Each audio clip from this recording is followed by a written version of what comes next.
The Wild Robot Escapes by Peter Brown.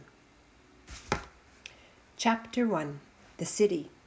Our story begins in a city with buildings and streets and bridges and parks. Humans are strolling, automobiles were driving, airships were flying, robots were hard at work. Weaving through the city streets was a delivery truck.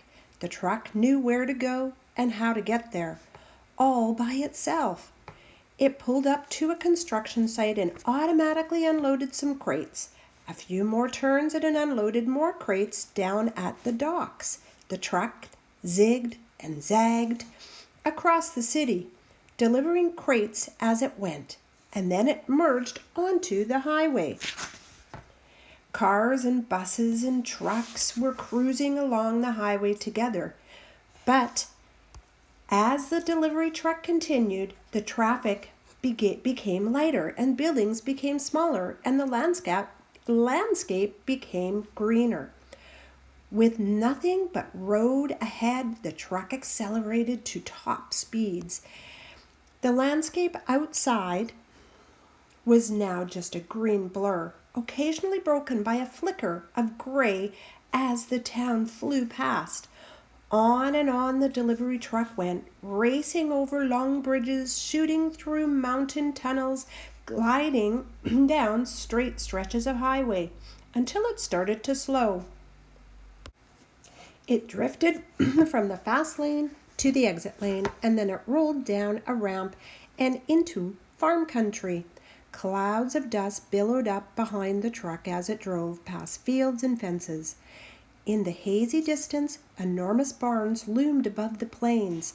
The air was thick with the smell of soil and livestock. Robot crews methodically worked the crops and fed the animals and operated the massive farm machines. A hill gradually climbed into view. The hill was crowded with trees and white buildings. Another farm, but this one was smaller and shabbier than the rest. Out front was a crooked sign that read Hilltop Farm. Wheels crunched on the gravel as the delivery truck rolled onto the driveway and up the top to the top of the hill. It stopped beside the front porch of the farmhouse and dropped the last crate to the ground.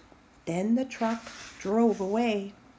Reader, can you guess what was tightly packed inside the crate?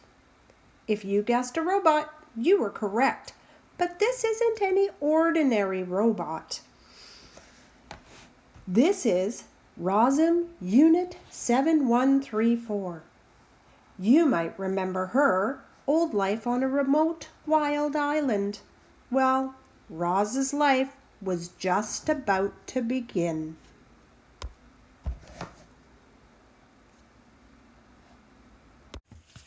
Chapter 2. The Crate. Woof, woof, woof! Inside the farmhouse, a dog was barking and scraping at the front door.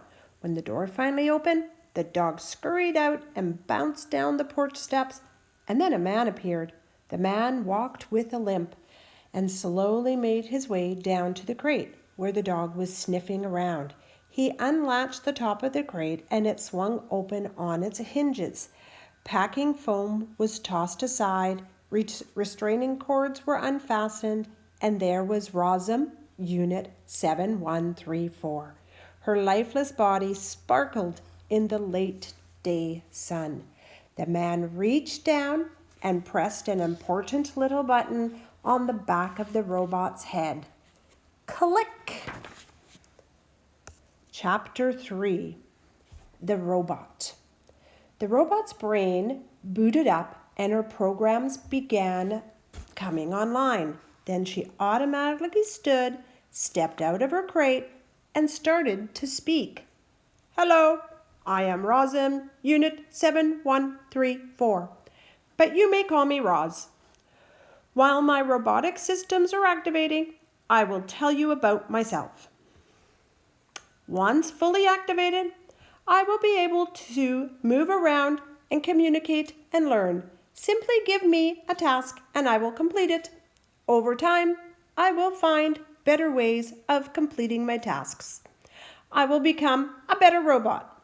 When I am not needed, I will stay out of the way and keep myself in good working order. Thank you for your time. I am now fully activated.